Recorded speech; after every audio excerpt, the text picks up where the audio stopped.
계속해서 신학자들이 이 사무엘서의 일종의 부록과 같다 얘기하는 사무엘하 21장에서 20장부터죠. 24장까지 오늘 이제 세 번째 장인 23장을 살펴보겠습니다. 1절 상반절을 보면 이는 다윗의 마지막 말이라, 일종의 서언처럼 이렇게 기록을 하고 있는데요. 그래서 신학자들은 이 23장을 이제 다윗의 유언이다, 이제 이렇게 봅니다. 자신이 어떻게 하나님의 은혜와 축복을 받게 되었는가? 고려를 세웠던 그 왕건이라고 하는 분, 고려 태조가 자기의 이제 후손들이 왕위가 계속 이어지기를 바라서 이제 훈요 10조라는 걸 만들었다 그러죠. 이제 너희들이 이렇게 나라를 통치해야 우리 집안이 계속 왕권, 왕실을 유지할 수 있을 것이다. 이렇게 유언을 했다 하는데, 말하자면 일종의 그런 것과 같은 것이죠. 우리가 다윗 왕실의 일원이 돼서 다윗처럼 왕이 될 수는 없겠지만, 아브라함과 다윗의 자손인 예수 그리스도를 우리가 주님으로 믿어서 그분의 몸된 교회가 되었죠. 그리고 아브라함의 자손이라고 얘기하지만 그가 다윗의 자손이요 그리스도를 믿는 자를 지칭하는 표현이라는 것은 이견의 여지가 없죠. 근데 바울 사도가 갈라디아서에서 말하기를 아브라함과 같은 믿음을 가지고 있는 자들은 영적인 아브라함의 자손이다 그랬으니, 우리들이 마치 우리의 조상인 다윗이 우리에게 유언을 하는 것처럼 이 말씀을 받을 수 있고 또 그렇게 받아들여야 되리라고 생각합니다. 자, 다윗이 우리에게 유언처럼 내려주는 말이 무엇인가? 하나님 앞에 복을 받으려면 어떠한 자가 되어야 하는가? 먼저 1절 이어지는 그 하반절은 다윗 자신이 하나님 앞에 어떤 존재였었고 또 어떤 존재로 변화되었는지를 설명을 해줍니다. 1절에 이어지는 자기를 나타내는 표현이 뭡니까? 이새의 아들 다윗이 말하며, 그 뒤에 이제 자기가 그런다 어떤 사람이 됐는가 세 가지를 얘기하죠. 높이 세워진 자, 그리고 야곱의 하나님으로부터 기름 부음을 받은 자, 그리고 이스라엘의 노래 잘하는 자가, 그런 자가 지금 말한다. 자, 이새의 아들 다윗. 우리한테는 이게 조금 설명이 필요하겠지만 이 시대의 이스라엘 사람들에게는 이새의 아들 이렇게 얘기하면 마치 예수님은 다윗의 자손이죠. 그러나 예수님 스스로는 인자라고 하는 표현을 늘 쓰셨지 자기 자신을 가리켜서 다윗의 자손이라 얘기하진 않았어요. 그러나 이스라엘 사람들이 예수님을 다소 예수님을 믿고 그분에게 가면 좀 병고침 받을 수 있겠다, 또 그분에게 은혜 받을 수 있겠다 하는 이들은 예수님을 다윗의 자손이라 이렇게 불렀지만, 예수님을 좀 비하하고 멸시하려는 사람들은 나사렛 예수 이렇게 불렀죠. 그리고 목수의 아들 예수 이렇게 불렀습니다. 그러니까 그것은 좀 예수님을 비하하고 멸시하고 천시하는 그런 표현이죠. 마찬가지입니다. 이새의 아들 다윗, 그러면 이새는 유다 지파 안에서도 한미한 집안이었어요. 유다에게서 여러 자손이 나타나잖아요. 그래서 첫째, 둘째 아들은 죽어버리고 이제 셋째 아들이 아닌 며느리 다말에게서 베레스와 세라가 태어나서 그들에게서 이제 왕위가 계승이 되어 유다 지파가 퍼져 나가게 되죠. 물론 그 후에 이스라엘이 이 가나안 땅을 오게 될 때에 여호수아와 함께 믿음으로 정탐을 했던 갈렙이라고 하는 사람이 있죠. 근데 이런 사람들은 이새의 지방과는 그닥 관련이 있지 않습니다. 우리가 알고 있는 대로 여리고성의 라합, 아마도 그 두 명의 정탐꾼 중에 한 명이라고 보여졌던 살몬이 라합과 결혼을 해서 태어난 이가 보아스죠.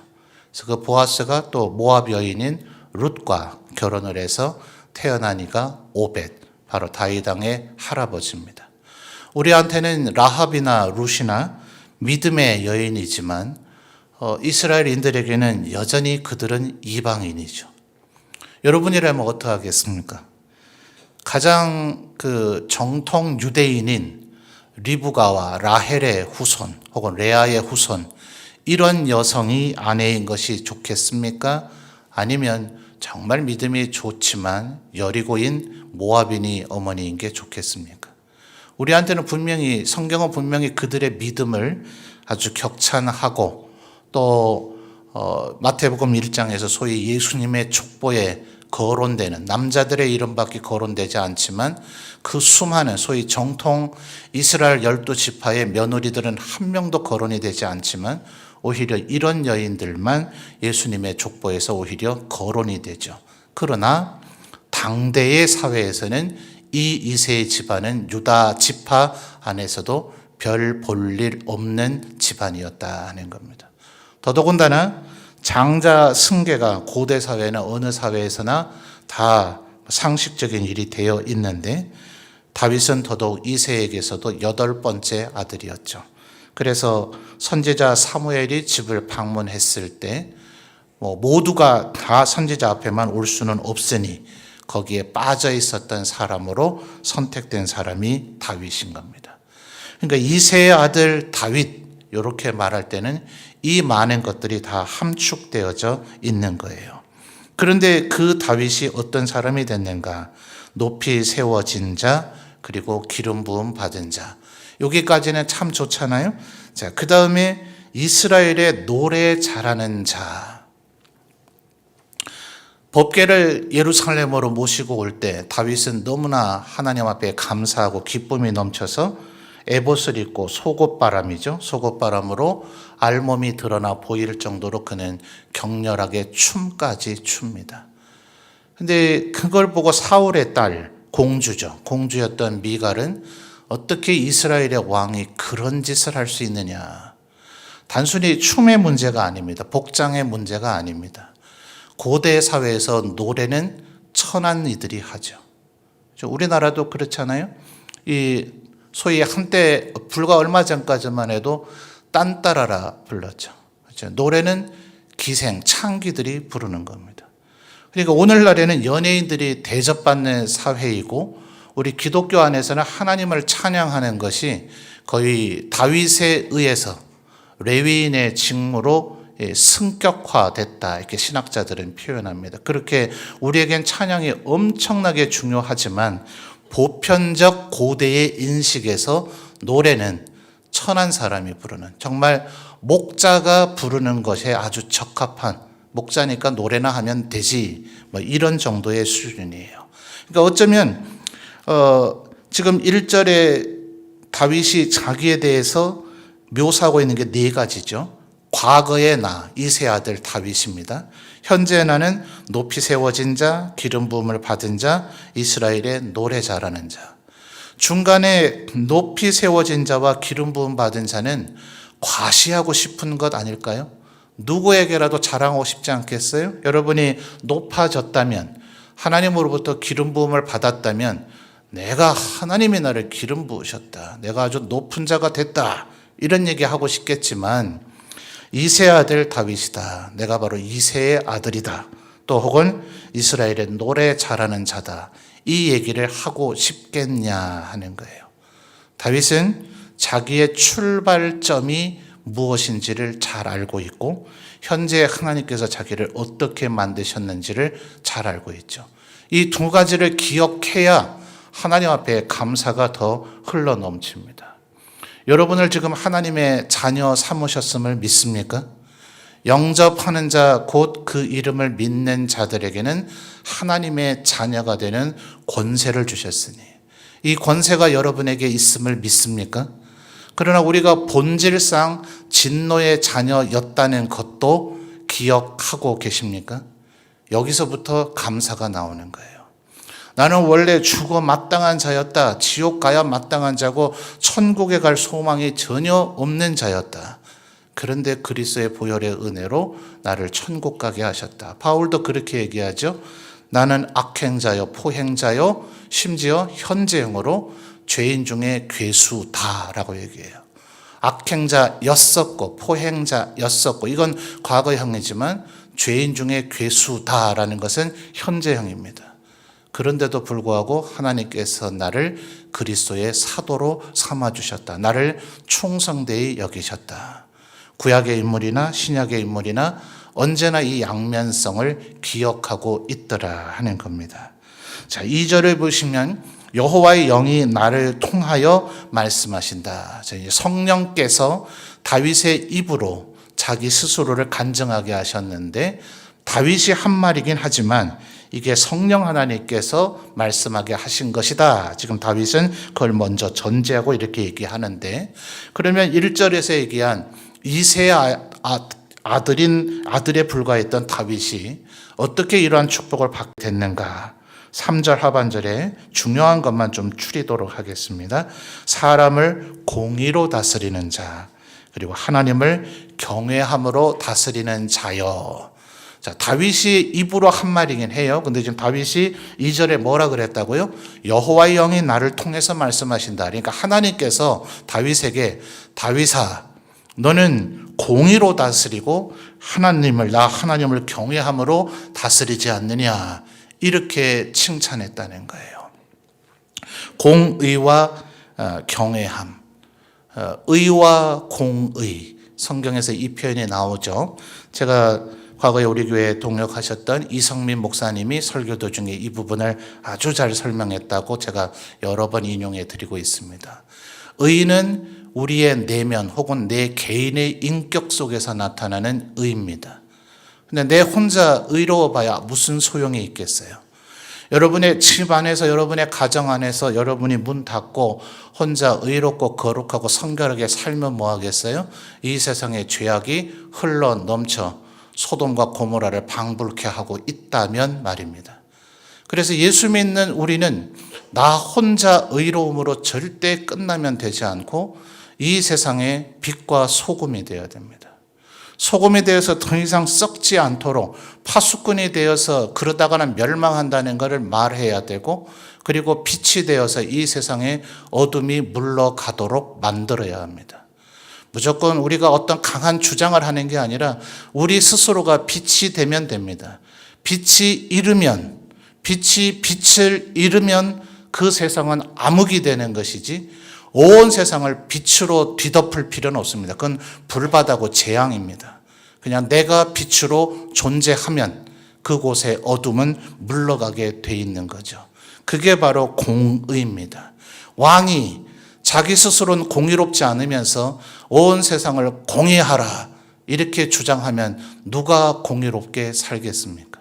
소위 민주주의 사회를 법치주의라고 얘기하는데 어떤 정치인들이 토론할 때 이걸 아주 정확하게 잘 설명했어요. 어떤 어리석은 정치인들은 자꾸 백성들을 보고 법 지켜라, 법 지켜라. 그게 법치주의가 아니고 당신 법대 출신 맞냐? 학교 공부 똑바로 했냐? 이러면서 말하기를 법치주의란 통치자들이 법에 따라서 다스리라 하는 게 법치주의다. 다스리는 사람, 힘 있는 사람, 권력 있는 사람이 철저하게 규칙을 지키면서 무언가를 하는 것. 바로 다윗이 하나님 앞에 복받은 이유가 여기에 있다는 거예요.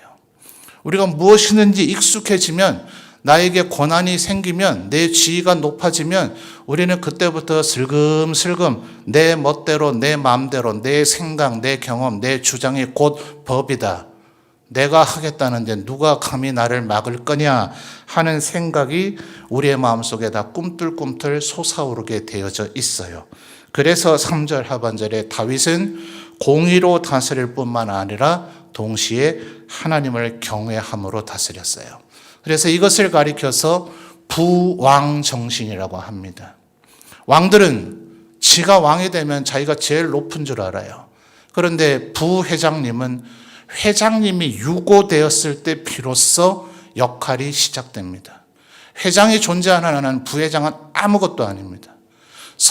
부서기는 서기가 사라져야 비로소 서기적 역할이 발생이 되는 거지, 서기가 있는 한에는 쉬운 말로 안 좋은 말인가요? 시다발이 안 좋은 말인가요?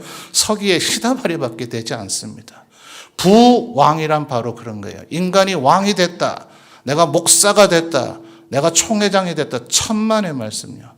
하나님께서 뭐라 하는지 더 귀를 쫑긋 세우고 하나님의 음성을 들어야 되는, 하나님이 하라는 대로만 해야 되는 존재라는 것, 이것이 다윗이 언제나 마음에 새겼던, 내가 왕이 아니라 진정한 왕은 하나님이시다.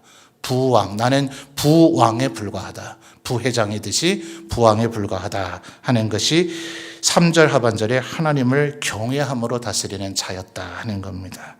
하나님께서 지금 다윗을 이렇게 인정하신 거예요.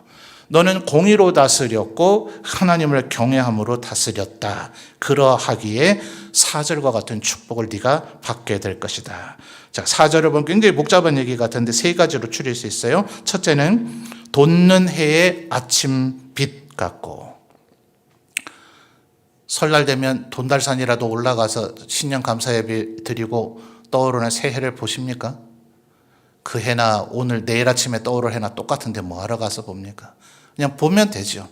여기 우리 교회에서 새벽 예배 드리고 조금 늦게까지 기도하시고, 요즘은 아직 정말 늦게까지 기도하셔야 보실 수 있을 텐데, 여름철에는 기도하고 저 본당을 빠져나가면 바로 거기서 돋는 해를 보실 수 있습니다.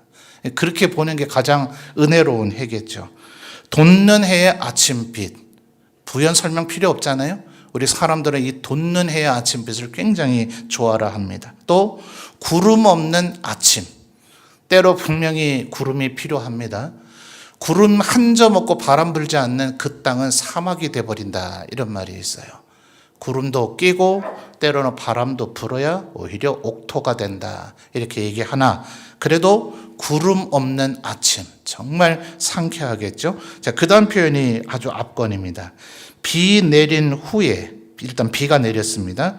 그 다음에 광선이 비춰져요. 그래서 땅에서 움이 돋는 새풀입니다. 자, 요 말은 역설적으로 비가 내리고 광선이 비치기 전에는 그 땅에 풀이 있었다는 말입니까? 없었단 말입니까? 없었죠. 오직 하나님의 은혜로 아무것도 없던 데에서 새 풀이 돋아나요. 그래서 제가 모셨던 담임 목사님 한 분이 요 4절 하반절에 비 내린 후에 광선으로 땅에서 움이 돋는 새 풀, 비, 새, 요걸 굉장히 좋아하셨어요. 그래서 선교사님, 이제 이슬람권에서 사역하는 선교사님들은 가명을 많이 씁니다. 우리 선교사님들도 전 아브라함 이렇게 이름을, 가명을 써서 지금 사역을 하고 있잖아요. 그런 것처럼 그분들에게 이름을 지어주셨는데, 이제 부모님 이름은 뭐 굳이 말씀드릴 필요 있겠습니까? 자녀가 3명인데 그 자녀 3명에게 첫째는 비, 둘째는 셋째는 새, 이렇게 이름을 지어주시기까지 했습니다. 그럼 목사님의 마음은 그거죠. 다윗에게 있었던 그 축복이 그 선교사님의 가정에 흘러 넘치기를, 우리 성도님들도 비 내린 후에 돋는 새풀 같아지시기를 주님의 이름으로 축원합니다. 하나님 앞에 이렇게 다윗이 살아갔기 때문에 이러한 축복을 받았다는 거죠. 자, 5절 이어서 또 보시면, 내 집이 하나님 앞에 이같지 아니하냐. 하나님이 나와 더불어 뭘 세우셨죠? 영원한 언약을 세우셨는데, 메모했다가 나중에 찾아보십시오. 사무엘하 7장을 보시면 이 영원한 언약이 나타나요. 다윗이 하나님에게, 하나님, 제가 하나님의 집을 지어드리고 싶습니다. 하나님께서 네가 무슨 내 집을 짓느냐, 내가 온 우주가 내 집인데 내가 인간이 지은 그 작은 집 안에 들어갈 수 있겠느냐, 너는 더군다나 피를 많이 흘려서 안 되니 네가 그토록 원한다면 네 아들이 그 집을 짓게 하겠다, 오히려 네가 나의 집을 지어주겠다 하니 내가 너의 집을 지어주마. 그러시면서 하신 말씀이 네 왕 위가 영원히 이어지리라. 바로 그 성전 건축의 비전을 다윗이 품었을 때 하나님으로부터 오히려 은혜와 축복이 내린 것이 영원한 언약입니다. 물론 이것은 다윗 인간 개인에게로 이어지는 왕위라기보다는 다윗의 후손으로 오실 예수 그리스도의 영원한 왕위, 다니엘이 보았던 느부갓네살의 그 꿈으로 나타나서 해석을 해줬던 모든 나라들, 금의 나라, 은의 나라, 노새 나라, 쇠의 나라, 진흙과 쇠가 섞인 나라가 사람의 손으로 뜨이지 않은 거대한 돌이 날아와서 그 모든 나라를 파괴하고 무너뜨리고 영원한 산과 같은 나라를 이루실 것이다. 바로 하나님의 나라, 영원히 이어질 하나님의 나라의 왕권을 이야기한 것이기는 하지만 분명히 인간 다윗의 집안으로도 그 왕위가, 예수 그리스도는 인간적으로는 다윗의 후손이 분명하니 다윗의 왕위가 영원히 이어지는 하나님의 축복이 성취됐더라 하는 거죠. 자, 이렇게 하나님 앞에 살아가는 것. 그래서 1절에 자기 자신을 이새의 아들 다윗이라는 걸 잊지 아니하고 3절 하반절에서 공의로 그리고 하나님을 경외함으로 다스릴 때에 하나님께서 이러한 축복을 주시더라 하는 겁니다.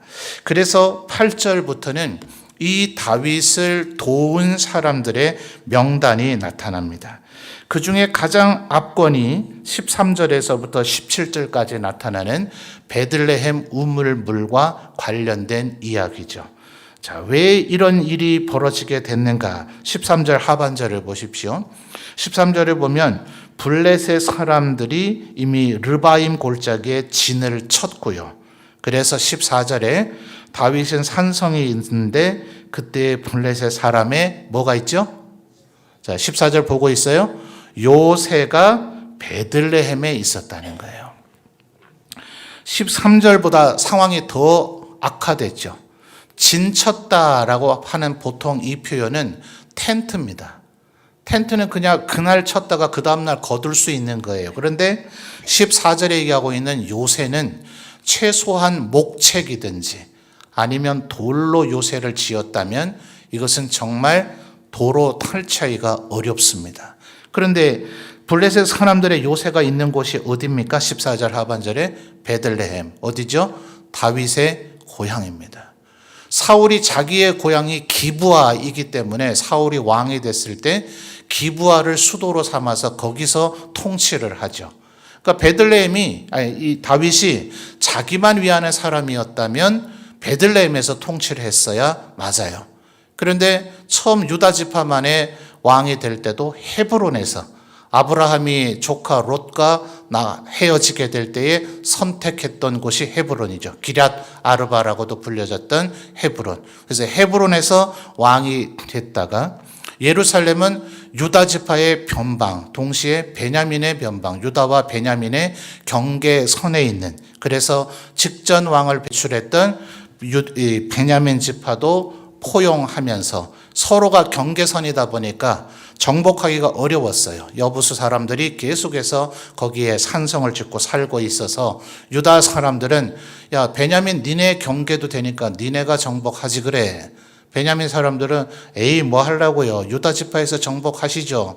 이러면서 사사기 400년 동안 방치하고 밀어왔던 곳입니다. 말하자면 경계선 도시이기 때문에 이도 저도 속하지 않은, 그래서 다윗은 유다만의 왕이 되지 않기 위해서 자기의 고향 베들레헴을 버려두고 예루살렘을 수도로 삼습니다. 자, 그래도 어쨌든 자기의 고향 베들레헴에 대한 애정은 있을 거 아니에요? 그런데 지금 14절에 보니 베들레헴에 아예 블레셋의 요새가 구축돼 버렸어요. 얼마나 마음이 쓰라리겠습니까? 그래서 15절의 이 표현은 누구에게 적극적으로 물을 떠다 달라는 얘기라기보다는 자기의 고향이 블레셋인들의 수중에 들어간 것에 대한 독백에 가까운 탄식이라고 봅니다. 그냥 누구 들으라고 한 소리는 아니에요. 그냥 누가 이제 베들레헴 성문 곁 우물물을 누가 내게 마시게 할까? 베들레헴마저 블레셋인들이 들어와서 정복을 해버렸으니, 자, 이스라엘의 영토가 동쪽으로는 요단강이죠. 요단강 동쪽 지파가 있기는 있습니다만 그것은 좀 부가적이고 덤으로 얻게 된 거라서 요단강 동쪽 흔히 길르앗 사람, 길르앗 야베스라 불려진 사람들은 언제나 역사의 아웃사이더였어요. 요단강에서부터 지중해까지 이 요단강 서쪽이 이스라엘의 본토인데 서쪽 해안가에 블레셋이 정복하고 있었단 말입니다. 근데 이 베들레헴은 요단강에서 지중해까지 이스라엘의 영토 동서를 중간으로 딱 나눠도 약간 더 동쪽이에요.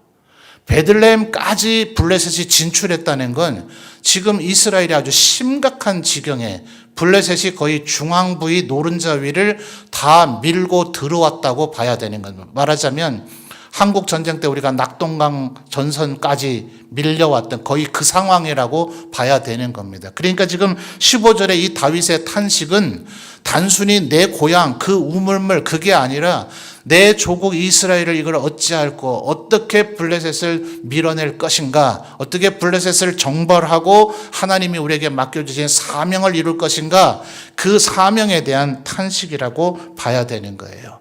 그럴 때 그 얘기를, 그 탄식을 들었던 세 명의 용사가 16절에 블레셋 사람의 진영을 돌파하고 아예 뚫고 들어간 거죠. 거기서 물을 길어왔다. 정말 목숨 건 행동이죠. 그 누구도 흉내조차 내기 어려운 일입니다. 요새로 구축이 되어 있는데 그 요새를 뚫고 들어간 거예요. 그러니 17절에서 나는 절대로 이 물을 마시지 않겠습니다. 이것은 그들의 피가 아닙니까? 그래서 이건 결국 세 명의 용사의 다윗과 세 명의 용사가 마음속에 그토록 염원했던 하나님께서 주신 사명에 대한 충성의 헌신입니다. 그러니까 여러분, 우리들이 함께 팀을 이루어서 어떤 일을 하게 될 때 오직 영광은 하나님께만 돌려야 됩니다. 이게 지금 영광을 다윗이 취하지 않았다. 요걸 지금 단편적으로 보여주는 거예요. 이 물은 충성의 산물입니다. 헌신의 산물입니다. 그러니까 절대로 여러분 하나님의 일을 열심히 하고 나서는 자꾸 내 의와 자랑하고 싶은 욕망이 발동이 돼가지고 내가 요번에 이렇게 했잖아. 이런 얘기 절대 삼가하셔야 됩니다. 하나님 앞에 시큰 헌신하고 나서 스스로 시험 들고 하나님 앞에 버림받는 길입니다. 오직 누가 하셨어요?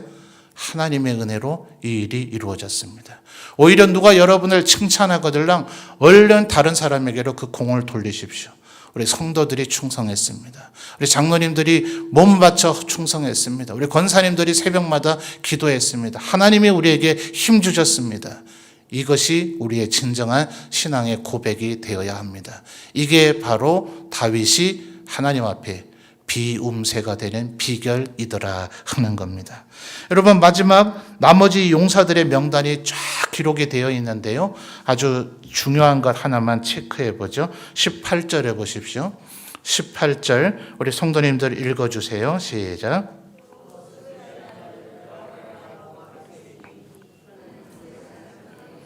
예, 거기까지만 읽을게요. 제가 읽는 것에서 제가 뭘 찾기를 원하는 걸 한번 생각하면서 읽어보십시오. 24절 읽어주십시오. 시작. 다시요. 못 찾으신 분 계세요? 24절요. 자, 준비되셨어요? 읽을까요? 시작. 예, 거기까지요. 37절로 가서 읽겠습니다. 37절. 자, 읽어주십시오. 시작.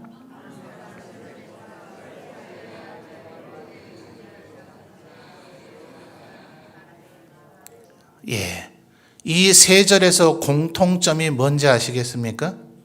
요압이라고 하는 사람이 3형제였죠. 동생 아비새, 아사헬. 그런데 18절에 아비새가 거론이 돼요. 24절에 아사헬이 거론이 됩니다. 심지어 37절에는 요압의 무기를 들고 다니는 부하죠. 정말 이거 진짜 시다발입니다. 이 부하인 부에롯 사람 나할에까지도 거론이 됩니다. 그런데 다시 한번 잘 찾아보십시오. 그 어디에도 요압의 이름은 거론되지 않습니다. 심지어 36절의 첫 사람, 어디 사람입니까? 소바 사람 나단의 아들 이갈. 소바는 아람의 한 지역의 이름입니다. 범아람 중에 하나가 소바 아람이에요. 이스라엘인입니까? 아닙니까? 아니에요. 37절에 첫 사람 누굽니까? 암몬 사람 셀렉. 다윗의 용사 가운데 이방인들도 덜어 있죠. 39절에 가장 유명한 이방인이었던 다윗의 부하가 있습니다. 밧세바의 원래 남편이었던 사람 누구요? 햇사람 우리야. 여러분 39절에 햇사람 우리야는 정말 다윗의 입장에서는 기록하지 않고 싶지 않았을까요? 정말 충성스러운 부하였다 하더라도 우리아의 이름은 생략하고 싶지 않았을까요? 이게 다윗의 정직함입니다. 자신의 치부를 감추려고 하지 않아요. 오히려 후대 왕들에게 교훈을 주는 겁니다. 내가 밧세바에게 넘어갔었던 것을 너희들도 기억해라. 그 일로 인해서 이스라엘이 얼마나 홍역을 치르는지를 기억해라. 여러분 사무엘이 태어났을 때 끝까지 하나님께서 경고해 주셨지만 자기 자식들을 책망하지 않다가 아예 멸망당한 집안이 있죠. 누굽니까? 엘리와 홈니와 비느하스죠. 그 후손들이 아히멜렉입니다. 아히멜렉이 다윗에게 골리앗의 칼을 주었다가 그것 때문에 사울이 에돔 사람 도액을 시켜서 다 죽여버렸죠. 그래서 아비아달만 겨우 살아남았어요. 그래서 아비아달은 다윗의 충성스러운 제사장 중에 하나가 됩니다. 사독과 아비아달이죠. 근데 하필이면 다윗이 이제 돌아가시려고 할 때에 이 아비아달이 아도니아 왕자를 편을 들어서 거기를 옹립해버립니다. 그래서 다윗 왕에게 온 사독과 솔로몬이 다윗이 인정하는 왕이 됩니다. 그래서 아비아달은 다윗을 평생 충성스럽게 모셨는데도 불구하고 그 아들 솔로몬에 의해서 당신의 고향 노브로 되돌아가라. 이 노비 엘리의 고향입니다. 그래서 이 아비아달이 끝내 노브로 좌천된 것을 11개에 기록한 이가 바로 엘리 집안의 후손 예레미야입니다. 이게 믿음의 사람들의 자세예요. 자기 집안의 치부를, 자기 개인의 치부를 감추지 않습니다. 내게 어떤 죄가 있었는지를 절대로 잊지 않는 것. 하나님께서 그 죄를 용서해 주셨음을 잊지 않는 것. 그러나 요압의 이름은 여기에 끼일 수가 없었다. 하나님 앞에 공의로 통치하며 하나님을 경외함으로 통치하는, 그리고 그 일을 협력했고 베들레헴 우물물을 떠올 정도로 충성했던 다윗의 부하들의 명단에는 암몬 사람도 있고 소바 사람도 있고 햇사람 우리아도 있지만 요압의 형제들도 있고 무기든 자도 있지만 요압의 이름은 들어갈 수가 없었다. 그는 하나님 앞에 충성스러운 자가 아니었기 때문에 그렇다는 것입니다. 우리 모두 다 다윗처럼 하나님 앞에 비 온 뒤에 돋는 새풀과 같이 하나님을 경외하고 공의를 행함으로 하나님 앞에 영원한 언약의 축복을 받아 누리는 모든 성도들이 되시기를 주님의 이름으로 축원합니다.